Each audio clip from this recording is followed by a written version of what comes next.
And I joined this group called Rise for Climate on Facebook, and I started listening to their posts and adding content where I could. And then I said, well, you know, they aren't pushing nuclear. Why aren't they pushing nuclear? And I mentioned that in the group. I posted, why aren't we pushing nuclear? This is the great solution to the environment. It's an olive branch between left and right. The right are interested in nuclear because it's pro-corporation, and the left should be because it's the cleanest form of energy available. Why aren't we doing this? And they jumped on me like I was a leper, and they cast me out. I was banned from the group for questioning the dogma of the left. The Rational View is a weekly series hosted by me, Dr. Alan Scott, providing a rational, evidence-based perspective addressing important societal issues. Hello and welcome to another episode of The Rational View. I'm Dr. Alan Scott. On this episode, why are the other guys idiots? Now, unless you've been living under a rock for the last long time, you will know that society has become highly polarized, and what serves for debate on the internet has become a screaming contest or a name-calling match between two highly polarized opposite ends of the political spectrum.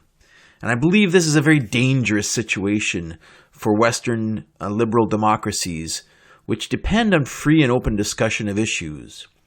This sort of a situation has come to bog down all of the major politicized debates. Climate change, you get the environmentalists versus the oil companies or the apologists, Black Lives Matter versus the All Lives Matter blowback that you've probably been aware of, the COVID-19 isolation versus the economy. I would die for the economy people. Right versus left in any political discourse has become a screaming contest, and it's dangerous for our democracy. Now, if you also find this an important issue to our democracy and you like what I'm saying here, please don't be afraid to send me a comment and share this podcast, because I really think it's important for us as a society to address the issue that we can't talk to each other. Why are the other guys idiots? Well, everyone thinks that the folks on the other side are ignorant, and this is not unique to one side or the other in any of these debates that I'm talking about. The other guys ignore the facts. An entire news network is built on generating alternate facts and spinning an alternate reality to the right. Each side really has constructed an independent reality, and each side feels that they're correct. Well, who's right? These people are reinforced by the social media echo chamber. On Facebook, you listen to posts, you get posts that copy your viewpoint back to you. And it builds up this hysteria where you don't see any dissenting opinions if you don't want to. You really have to work hard to see a different opinion and step out of the echo chamber and not get all of this continuous confirmation of your false worldview. The debate and the polarization has been pumped up by powerful, well-coordinated networks of content generators seeking to sow chaos and build fear. The Russians are out there, the Chinese are out there, and they're happy to see Western democracies tearing themselves apart and at each other's throat. They would love to see nothing better than to see us fail. This is being enabled by companies like Cambridge Analytica, who target the vulnerable using big data from Facebook and building these profiles of vulnerable people on the internet that they can use to disrupt democracy to whoever the highest bidder is. There are clickbaiters out there who are inventing inflammatory content just to get people to click, and it's very easy to target these people, right? Now, the right is openly anti-science, anti-expertise, anti-intellectual, anti-free press, and pro-corporation. That's pretty well the only thing they're pro. They say they're pro-life too. But that, as you can see in the ongoing debates about COVID-19, is not really true. It's a flag for a certain issue, and it's mainly driven by religion. Now, the left, we're tolerant of everything natural. The left is anti-technology, though. The left demonizes genetically modified organisms, which have, the power to feed the poor in all of the world. They demonize nuclear power. They demonize glyphosate, Roundup, weed killer. And none of this has any scientific basis. The climate discussion is a great example of the divide, and I'd like to just talk to you a little bit about it because I've been embroiled in this for some time. The oil industry billionaires have paid hundreds of millions to sow doubt amongst the populace, demonize scientists, environmentalists, and paralyze the political system so that they can continue to rake in the profits while the earth burns. Conservative politicians have profited by selling this story to their constituents, and they've labeled the popular press as fake news in an effort to suppress the scientific consensus and the reality that is mainly brought to you by mainstream journalism. It's a scary a scary mirror of Orwell's 1984, where they said the party told you to reject the evidence of your eyes and ears. It was their final, most essential command. Well, this is the party, and they're in power in the U.S. Of course, people on the left, I feel like I'm mostly on the left, but I'm more centrist than anything. The people on the left say, my side is smart. We know the facts. We believe in science. Now, do you really? The vast majority on both sides really don't have sufficient expertise to comment on the issues that they're commenting on in social media. Most people are lazy intellectually. The left is willing to believe there's a crisis in the environment because the scientists say it, and they like to call themselves pro-science environmentalists. However, they're unwilling to look at the best solution out there for low-carbon energy, and that's nuclear power. The environments are led by anti-science zealots who demonize the one technology that could save the environment. I, as a climate supporter and believer in the science, I look at the evidence, I follow the science, I understand the science. I tried to join a climate group to help spread the message and combat the forces of evil, as I saw it, right?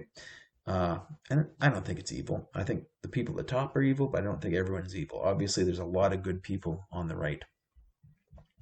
And I joined this group called Rise for Climate on Facebook, and I started listening to their posts and adding content where I could.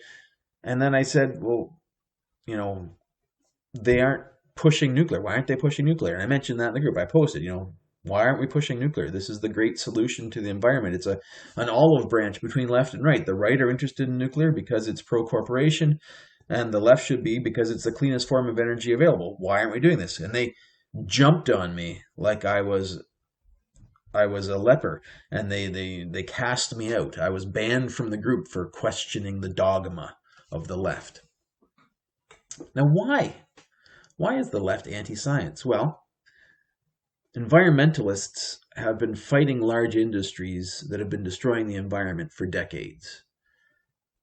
And I think there's some inertia here. There's a feeling that big technology equals bad. They've bought this appeal to nature fallacy, which suggests that natural sunlight and wind are better in some mystical sense than natural radioactive minerals as a power source. And you can see this in all of the other arguments as well against genetically modified organisms, right? Natural is better. All of these things. Roundup, it's the safest herbicide that we have. It causes no damage. It dissipates in the environment, but they have to demonize it, right? Because it's against their mystical pro-nature stance. Chemicals have become a bad word, not understanding what chemicals are.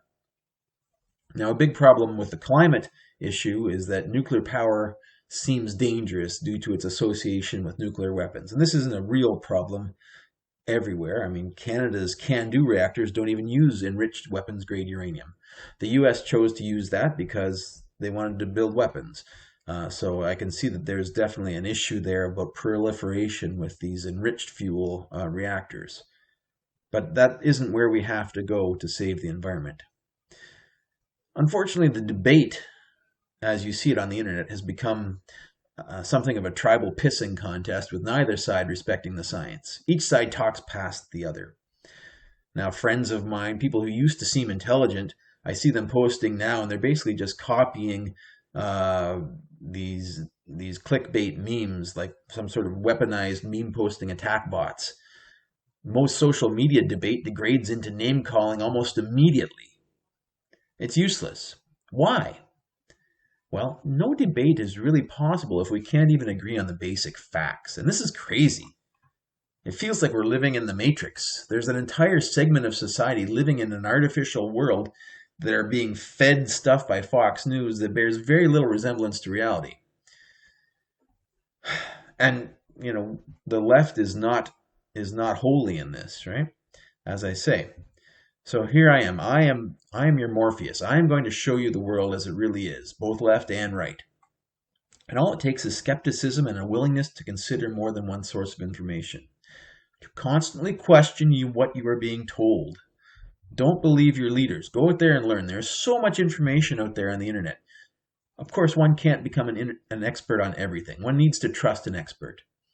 And if you're not very knowledgeable and you're lazy, you just trust people who are popular in your peer group. And this is the heart of tribalism.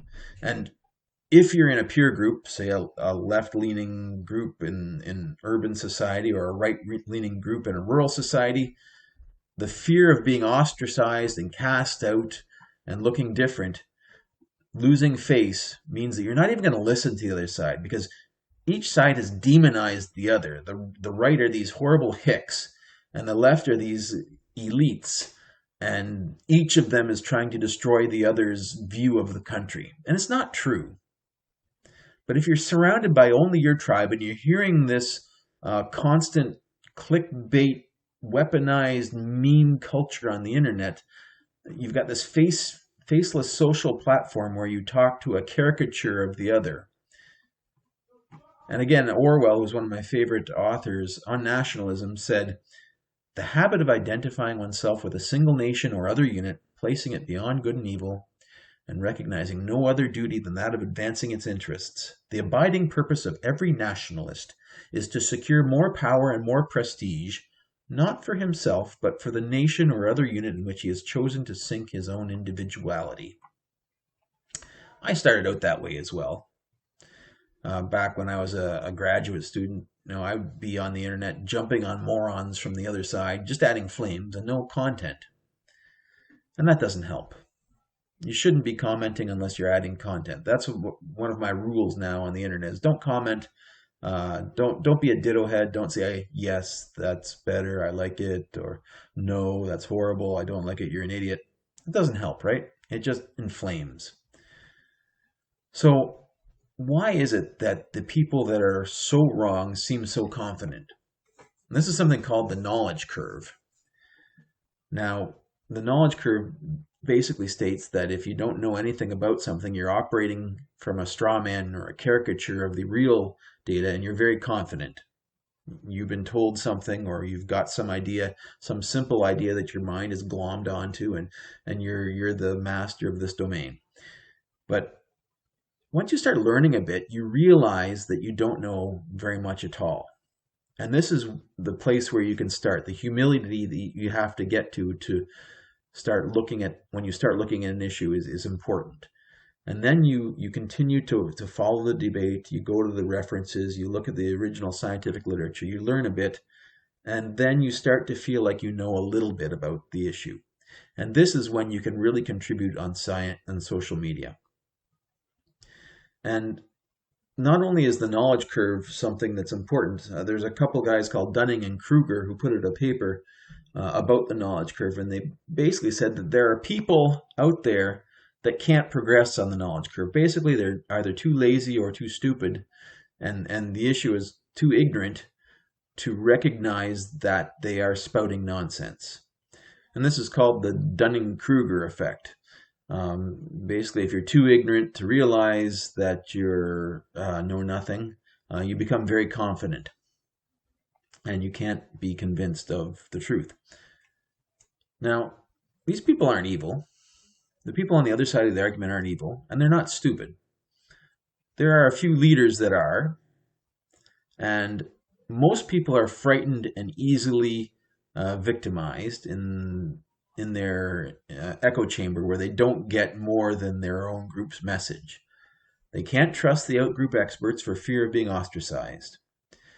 But people on both sides of the issue are very similar. We have similar motivations. We want the same things. We all want to take care of our kids. We all want a good life. We don't want war. We want safety. We want prosperity. Both sides are choosing their trusted experts, trusting their chosen experts, and not a lot of people are thinking. And what happens is name calling just widens the gap.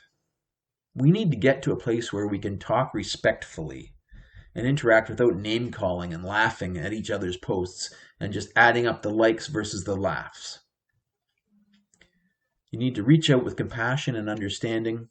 Get out of the echo chamber. Step out of the echo chamber and realize, approach these people with compassion. Show you're listening. The other side is fearful. Try to address their fears. Let's go out there and make a difference. If you've liked this podcast, please tune in again next week for my podcast on the wage gap and the family gap. Comment, like, and share. I appreciate your time. Thank you very much for listening.